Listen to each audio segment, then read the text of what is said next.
बिस्मिल्लाहिर्रहमानिर्रहीम। नाज़रीन अस्सलाम वालेकुम, मैं हूँ इमरान वसीम। नाज़रीन, इस प्रोग्राम की ख़बरों से गुफ्तगू का आगाज़ करने से पहले आप देखने वालों को ये बताएंगे कि कल 8 फरवरी सुबह 7 बजे हम जो व्लॉग करने जा रहे हैं उसमें कौन सी दो बड़ी ख़बरें आपके साथ हम शेयर करेंगे। एक तो नाज़रीन आपके नॉलेज में होगा कि पाकिस्तान पीपल्स पार्टी के रहनुमा खुर्शीद शाह साहब ने एक स्टेटमेंट दिया है जिसमें उन्होंने ये दावा किया है, या उसमें खुर्शीद शाह साहब का ये कहना है कि 2014 में जब इमरान खान इस्लामाबाद में और अवामी तहरीक इस्लामाबाद में अपने लॉन्ग मार्च और धरना दे के बैठे थे पार्लियामेंट हाउस के सामने, और वो दिन जब ये धरना जो है इसने पेशकदमी की वज़ीर आज़म हाउस की जानिब, तो उस वक्त खुर्शीद शाह साहब ये कहते हैं कि नवाज शरीफ मुल्क और इक़्तिदार छोड़ने के लिए तैयार थे। ये जो नाज़रीन खुर्शीद शाह साहब का स्टेटमेंट है, इस हवाले से एक और बड़ी ख़बर जो कि नवाज शरीफ साहब से जुड़ी है उसकी तफसीलात कल सुबह 7 के व्लॉग में आपके साथ हम शेयर करेंगे और आपको ये बताएंगे कि नवाज शरीफ की कनपटी पर 3 फ़ौजी जर्नलों की जानिब से बंदूक रखने का या बंदूक तान लेने का क्या मामला है, और ये बंदूक रख के नवाज शरीफ की कनपटी पर उनसे क्या कहा गया, क्या मनवाने की कोशिश की गई, ये डिटेल इस बड़ी ख़बर की कल सुबह 7 बजे के व्लॉग में आपके साथ हम शेयर करेंगे। और ये भी बताएंगे कि कल पोलिंग के रोज़ जो है पाकिस्तान तहरीक इंसाफ के कौन से सपोर्टर, वोटर या रहनुमाओं की गिरफ़्तारी जो है वो हो सकती है। तो अब आ जाते हैं नाज़रीन हमारे इस व्लॉग की जो ख़बरें हैं, जिनकी हेडलाइन, जिनके टाइटल्स थंबनेल पे आप नाज़रीन ने पढ़े हैं। तो पहली ख़बर से नाज़रीन गुफ्तगू का आगाज़ करते हैं। आप नाज़रीन के ये भी बात नॉलेज में होगी कि आज बलूचिस्तान में 2 दहशतगर्दी के वाक़यात हुए हैं, और एक उसमें पशीन में हुआ है बलूचिस्तान में, और दूसरा किला सैफुल्ला में हुआ है, जहाँ पर जमात उलमा इस्लाम फ़े के जो रहनुमा है मौलाना वासिफ़ साहब वो महफूज रहे।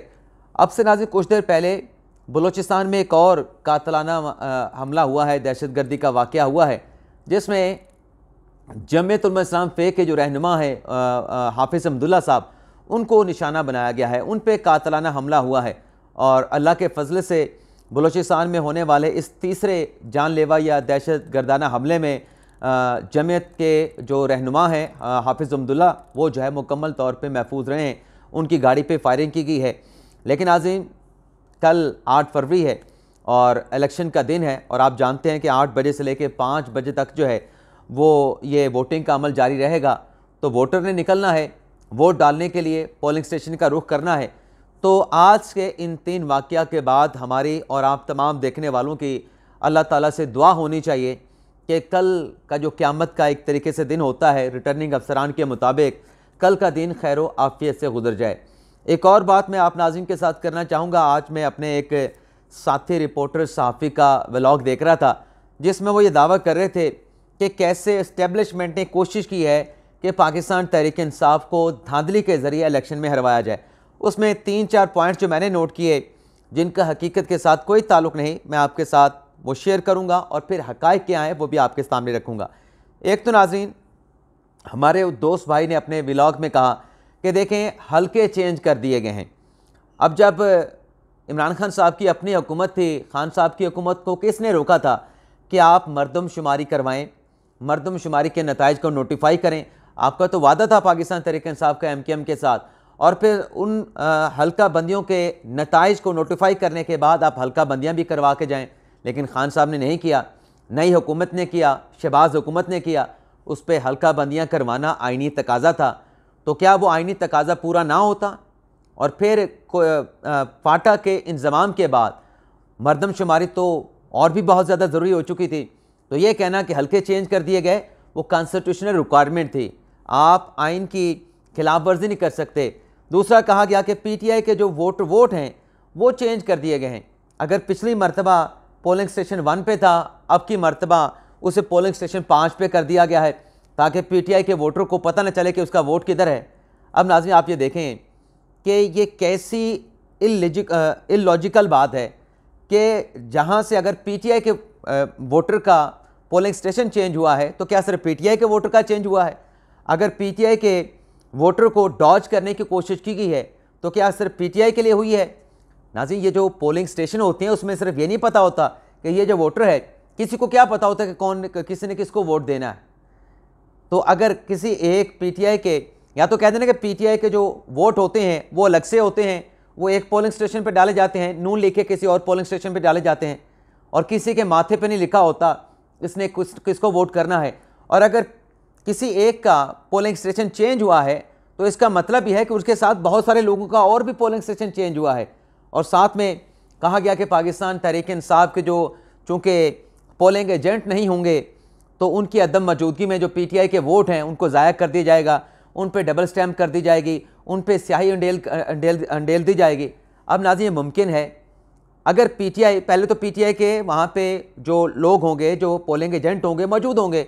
अगर नहीं भी मौजूद होते तो क्या ये नून लीग के उनके पोलिंग एजेंट को पूरा करवाना है, पीपल्स पार्टी ने करवाना है, इलेक्शन कमीशन ने कराना है?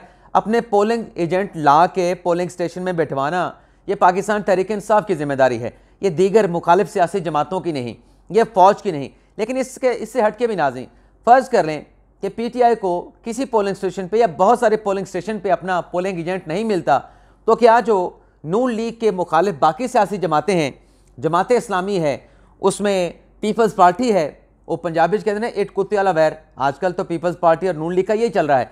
तो वहाँ पे जो पीपल्स पार्टी का जो पोलिंग एजेंट होगा, क्या वो इस बात की इजाज़त देगा कि अगर किसी हल्के से पीटीआई का बंदा जीत रहा है और उसमें पीटीआई को हरा के मुस्लिम लीग नवाज़ को जितवा दिया जाए? सवाल ही पैदा नहीं होता। या पीटीआई के वोट ज़ाया कर दिए जाएँ। और दूसरा, ये जो वोट ज़ाया करने वाली बात की गई कि डबल स्टैम्प कर दिए गए, उस पर स्याही डाल दी जाएगी, तो ये तो उल्टा दीगर सियासी जमातों के खिलाफ जाएगा, इलेक्शन कमीशन के खिलाफ जाएगा कि देखें जी, तहरीक इंसाफ के वोट ज़ाया कर दिए गए, ऊपर डबल स्टैम्प लगा के। अगर एक जमात का अपना इलेक्शन एजेंट नहीं है तो बाकी सियासी जमातों के तो पोलिंग स्टेशन के एजेंट होंगे, वो तो अपना वोट भी सिक्योर करेंगे, दूसरे के वोट में भी गड़बड़ करने नहीं देंगे। लेकिन बहरहाल एक बयानिया बनाना था, बना दिया, एक नैरेटिव बनाना था, एक कहानी बनानी थी, बना दी गई। अब आ जाते हैं नाज़रीन हमारे व्लॉग की दूसरी जो बड़ी खबरें हैं। एक नाज़रीन नया सर्वे आया है, IPSOS की जानिब से सर्वे किया गया, जिसमें यह कहा गया कि जो इलेक्शन कल होने जा रहे हैं 8 फरवरी को, 76% अवाम जो सैंपल लिया गया उसमें 76% लोगों ने यह कहा है कि हम इलेक्शन के नताइज को मानेंगे, और 17% ऐसे थे जिन्होंने कोई राय नहीं दी। यानी 17 और 76 93% हो गए। 17 कहते हैं कि हम कोई राय नहीं देते, 76% कहते हैं कि हम इलेक्शन के नताइज को मानेंगे, और 56% नाज़रीन वो लोग हैं जो इलेक्शन में वोट भी नहीं डालेंगे, लेकिन वो भी कहते हैं कि हम भी इलेक्शन के नताइज को तस्लीम करेंगे। और इसमें नाज़रीन जो नंबर नीचे आया है, जो 76% का हमने आपको बताया कि मजमूई तौर पे कहा गया 76% अवाम की तरफ से कि इलेक्शन के नताइज को हम तस्लीम करेंगे, 53% इस्लामाबाद की आवाम की तरफ से कहा गया, जो सैंपल इस्लामाबाद का लिया गया, कि हम इलेक्शन के नताइज को नहीं मानेंगे। लेकिन हैरान कुन हद तक नाज़रीन दही इलाकों में ये जो इलेक्शन को तस्लीम करने का जो तनासुब है वो ज़्यादा रहा। इसके अलावा नाज़रीन इलेक्शन कमीशन ने 595 उम्मीदवारों को ज़ाब्ता अखलाक की खिलाफ वर्जी पे नोटिस किए हैं, 261 को जुर्माना किया है। दानियाल अजीज़ मुस्लिम लीग नवाज़ के साबिक रहनुमा, उन्हें नोटिस किया है ज़ाब्ता अखलाक की खिलाफ वर्जी पे, और उनकी कामयाबी का नोटिफिकेशन इलेक्शन कमीशन ने, जो उनकी तरफ से बार बार इलेक्शन कमीशन के मुताबिक ज़ाब्ता अखलाक की खिलाफ वर्जी की जा रही थी, इलेक्शन कमीशन के नोटिस पे तवज्जो नहीं दी जा रही थी, और उनको जुर्माना भी किया गया, लेकिन वो अपनी धुन में रहे और कोड ऑफ कंडक्ट की खिलाफ वर्जी करते रहे। उनका मुकदमा 10 फरवरी को इलेक्शन कमीशन में समाअत के लिए लगा दिया गया है, और कहा गया है कि पहले इस केस का फैसला होगा, और जो कामयाबी का नोटिफिकेशन है दानियाल अजीज़ का, वो 10 फरवरी की समाअत के बाद जारी होगा। इसके अलावा नाज़रीन कुछ सियासी खबरें और भी आपके साथ शेयर कर लें, इलेक्शन से मुतल्लिक 2-3 खबरें और भी हैं, लेकिन सियासी खबरें आपके साथ हम शेयर कर लें। बैरिस्टर गौहर साहब, साबिक चेयरमैन पाकिस्तान तहरीक इंसाफ, उनकी तरफ से ये नाज़रीन ये कहा गया है कि अभी तक इलेक्शन के हवाले से पाकिस्तान तहरीक इंसाफ ने ना तो धरना देने का फ़ैसला किया है, ना ही जीतने के बाद कौमी असम्बली से मुस्तफ़ी होने का फ़ैसला किया गया है। लेकिन नाज़रीन चंद रोज़ पहले एक ख़बर मैंने आपके साथ शेयर की कि पाकिस्तान तहरीक इंसाफ इमरान खान साहब एक ऑप्शन पे गौर कर रहे हैं। आज उस ऑप्शन के हवाले से, ऑप्शन नाज़रीन क्या था? ऑप्शन ये था कि क्यों ना आम इंतखाबात का बाइकआउट कर दिया जाए, ये कहते हुए कि इंतखाबात में धांधली हो सकती है। आज इस हवाले से नाज़रीन एक व्हाट्सएप कॉल, एक व्हाट्सएप ऑडियो कॉल मंजर आम पे आई है। ये मैं नाज़रीन आपको सुनवा देता हूँ। इसमें PTI के रहनुमा क्या कह रहे हैं और इसमें कौन कौन गुफ्तगू कर रहा है। व्हाट्सएप कॉल है और ग्रुप व्हाट्सएप कॉल है। मैं आपको बताता हूँ नाज़रीन इसमें कौन कौन है। ये मैंने इसको ओपन किया नाज़रीन। अलीम आदिल शेख साहब हैं, दो और हैं, ये नाज़रीन आप देख सकते हैं। बाकी कौन है मैं नहीं जानता, उनकी तस्वीरें लगी हुई हैं। अली मोहम्मद ख़ान साहब हैं नाज़रीन, एक अली मोहम्मद ख़ान है, ज़ैन कुरैशी साहब हैं। ये आप सुने। चौथे कौन हैं इस वीडियो में? बात जो चौथा शख्स कर रहा है उसका नाम नहीं लिखा हुआ यहाँ पे। ये सुने नाज़रीन क्या बात हो रही है। Well, to be honest with you, in my opinion, जो सर्विस मैंने देखे हैं, we are standing nowhere. And मैं आपको बता रहा हूँ कि कल अगर 2:30 तक हम बाइकआउट नहीं करते तो we'll have no face saving for the coming 5 years. इस बाइकआउट का हमको सबसे बड़ा फायदा ये होएगा कि जो सोशल मीडिया के ऊपर लोगों को यकीन है कि we are going to win, तो हमारे पास एक्सक्यूज होगा कि हमको अगर लेवल प्लेइंग फील्ड मिलती तो हम जीत जाते, ठीक है। और मैं बता रहा हूँ कि we need to buy some time as well with this boycott because a future में we can use it as a potential weapon against the sitting government. तब तक खान साहब भी बाहर आ जाएगा and वो हमारे साथ आवाज़ से आवाज़ मिलाएगा। अदरवाइज अगर हम 25 से 30 सीटें जीत भी जाते हैं, it won't make any difference. Well, to be honest with you, तो यहाँ पे ये कह रहे हैं कोई बाहर का लड़का लगता है, PTI का कोई रहनुमा लगता है जो कह रहा है कि ग्राउंड पे हमारी कोई पोजीशन नहीं है, तो कल 8 फरवरी को 2:30 बजे से पहले हमें इलेक्शन प्रोसेस का बाइकआउट कर देना चाहिए। हमारे ये वोटर समझते हैं कि हम जीत सकते हैं और अगर हम इलेक्शन के प्रोसेस का बाइकआउट करेंगे तो हमारे पास जवाब होगा कि हमें लेवल प्लेइंग फील्ड नहीं मिली, धांधली हो रही थी, हमें हरवाया जा रहा था, तो इसलिए हमने इलेक्शन का बाइकआउट कर दिया। और आखिर में वो ये कहते हैं कि 20 से 25 सीटें लेके वैसे भी हमारा क्या होगा। तो वो जो आज उमर चीमा साहब की खबर थी कि जो सरकारी तंजीम ने सर्वे किया है, जायज़ा लिया है, उसके मुताबिक 20 से 30 सीटें पाकिस्तान तहरीक इंसाफ को मिलनी है। तो यहाँ पर भी वही बात की जा रही है और मैंने आपके साथ 3 दिन पहले या 2 दिन पहले ये खबर आपके साथ शेयर की थी। अब उसी से जुड़ी ये खबर सामने आई है। मैंने तो ऑप्शन के तौर पे कहा था कि PTI इस ऑप्शन पे गौर कर रही है कि अगर हालात माफिक ना हुए, साजगार ना हुए और लगा PTI को कि हम नहीं जीत रहे, तो क्यों ना इलेक्शन का बाइकआउट कर दी जाए। तो उसी से मिली जुड़ी खबर अब आपके सामने एक ऑडियो की सूरत में आई है। इसके अलावा नाज़रीन एक और फेक न्यूज़ जो है सोशल मीडिया पे गर्दिश कर रही है और ये फेक न्यूज़ नाज़रीन क्या है, एक कोई यूट्यूबर हैं, क्योंकि अब तो सोशल मीडिया के ऊपर इतनी झूठी झूठी खबरें फैलाई जाती हैं कि ये एक यूट्यूबर, पहले तो आप इनकी शक्ल देख लें। ये कहते हैं कि पहली बड़ी जीत, फरीद मलिक ने ये ट्वीट किया है। स्टंच इंसाफी, अडियाला जेल में 4500 वोट पाकिस्तान तहरीक इंसाफ, जबकि नून लीग को सिर्फ 400 वोट, जबकि दीगर जेलों में भी तहरीक इंसाफ को वाज़ेह बरतरी। अब नाज़रीन जो हमारे पास फिगर हैं, जो हमें हमारे अपने दोस्त साथियों से मिले हैं, वो ये दावा करते हैं कि मजमूई तौर पर मुल्क भर की जेलों में 65,000 कैदी हैं और सिर्फ 1500 कैदियों ने अपना हक़ राहदही इस्तेमाल किया है। 1500 टोटल वोट जो है वो पोल किए गए हैं कैदियों की जानिब से। और ऑल ओवर जो पंजाब है, वो जो टोटल नंबर है कैदियों का, मैंने पहले पूरा पाकिस्तान कहा, ऑल ओवर पंजाब 65,000 कैदी। तो ये 4500 वोट तो सिर्फ अडियाला से दिलवा रहा है, जबकि फैक्चुअली ये है कि पंजाब की टोटल जेलों से सिर्फ 1500 कैदियों ने अपना जो पोस्टल बैलेट है उसके हक़ को उन्होंने एक्सरसाइज किया है। तो ये भी आप अंदाज़ा कर लें। अब फेक न्यूज़ का क्या करें, इमरान खान साहब से जुड़ी खबर है, इन जनाब ने जितवा दिया है, लेकिन फैक्चुअली अगर हम बात करें तो ये फेक न्यूज़ है। अब इस फेक न्यूज़ के ऊपर हुकूमत कार्रवाई करे साइबर क्राइम एक्ट के तहत, तो फिर जो सहाफ़त है, जो आज़ादी है, उसको ख़तरा पड़ जाता है। इसके अलावा नाज़रीन इमरान खान साहब को अडियाला जेल में सिक्योरिटी थ्रेट है और इसकी तस्दीक जो है वो जनाब जो IG जेल खाना जात हैं मियाँ फ़ारूक नज़ीर साहब, उनकी तरफ से कर दी गई है। ख़बर नाज़रीन ये है कि मामला ये है कि जो इमरान खान साहब को सज़ाएँ हुई, तोशा खाना हो जाए, साइफ़र केस हो जाए, इद्दत निकाह केस हो जाए, तोशा खाना में और साइफ़र केस में खान साहब को कैद बामुशक्कत सुनाई गई है। तो इमरान खान साहब की चूँकि सिक्योरिटी कंसर्न्स हैं, तो जो नवाज शरीफ साहब को नैब के रेफरेंसेस में मुशक्कत दी गई थी करने की, वही मुशक्कत इमरान खान साहब को दे दी गई है।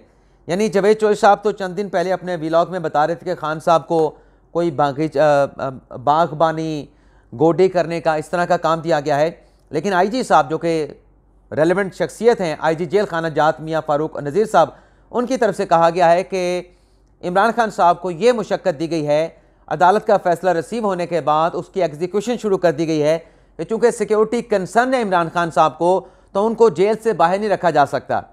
सिक्योरिटी कंसर्न, सिक्योरिटी थ्रेट की वजह से उन्हें जेल से किसी और जगह ले जाकर मुशक्कत नहीं करवाई जा सकती। तो खान साहब को ये काम दिया गया है कि जो उनका अपना सेल है जहाँ पे उनको कैद रखा गया है, उसकी सफाई सुथराई करें, उसकी रेनोवेशन करें।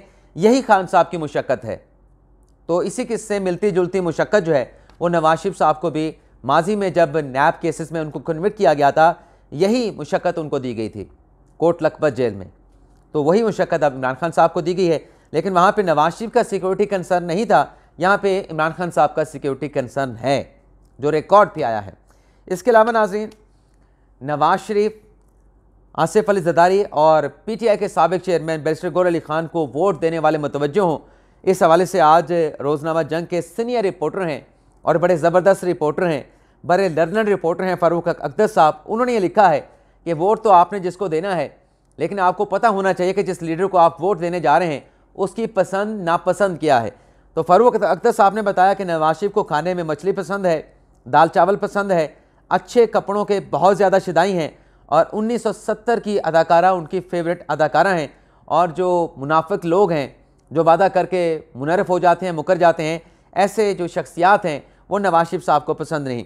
किसी दोस्त ने कहा था कि किसी नाम के साथ आप साहब क्यों लगाते हैं, काजी फ़ाइज़ साहब ने मना कर रखा। तो एक दिन हमारी उनके साथ बात हुई तो काजी फ़ाइज़ साहब ने, बल्कि हमारे साथ नहीं किसी और के साथ बात कर रहे हैं, हम तो वहाँ पे ठहरे थे, तो काजी साहब ने उनसे कहा कि ये मैंने फैसला नहीं दिया कि आप किसी शख्स के नाम के साथ साहब ना लगाएं।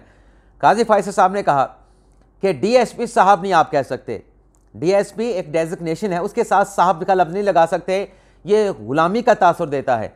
IG साहब के साथ IG के साथ आप साहब नहीं लगाएंगे। हाँ, किसी का नाम है, आप उनके नाम के साथ इज़्ज़त व तकरीम के लिए साहब लगा सकते हैं, लेकिन ओहदे के साथ, डेजिग्नेशन के साथ, उसके साथ साहब नहीं लगाएंगे। तो बातों से बात याद आई कि ये भी आपके साथ क्लियर कर दें।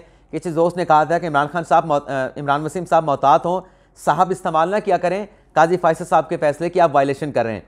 तो फ़ारूक अख्तर साहब अपनी स्टोरी में ये भी बताते हैं कि बिलावल ज़रदारी साहब हलीम पसंद करते हैं और उनका पसंदीदा लिबास जो है वो शलवार कमीज़ है। शादी से मुतल्लिक सवाल हो तो वो उसको मुख्तसर कर देते हैं। बैरिस्टर गौहर साहब, जिन्हें चाइनीज़ और कॉन्टिनेंटल खाने पसंद हैं और वो पायलट डॉक्टर बनना चाहते थे, लेकिन किस्मत ने उन्हें कानूनदान बना दिया और फिर सियासतदान बना दिया। और उनका जो फेवरेट सियासतदान है वो पाकिस्तान तहरीक इंसाफ के बानी चेयरमैन इमरान खान साहब हैं और उनके जो जिस सियासी शख्सियत को पसंद नहीं करते वो रॉबर्ट मुगाबे हैं, बैरिस्टर गौहर अली खान साहब के। तो ये नाज़रीन हमारा अब का वीलॉग। सुबह के वीलॉग में नवाज शरीफ की कनपति पे 3 जनरलों ने बंदूक क्यों तान ली, नवाज शरीफ से क्या करने का कहा गया और नवाज शरीफ ने उस पर क्या कहा, क्या अमल दरामद किया, क्या जवाब दिया और ये सारा मामला क्यों हुआ, ये तफसील कल सुबह के 7 बजे के वीलॉग में। इजाज़त चाहते हैं नाज़रीन, अल्लाह हाफ़िज़।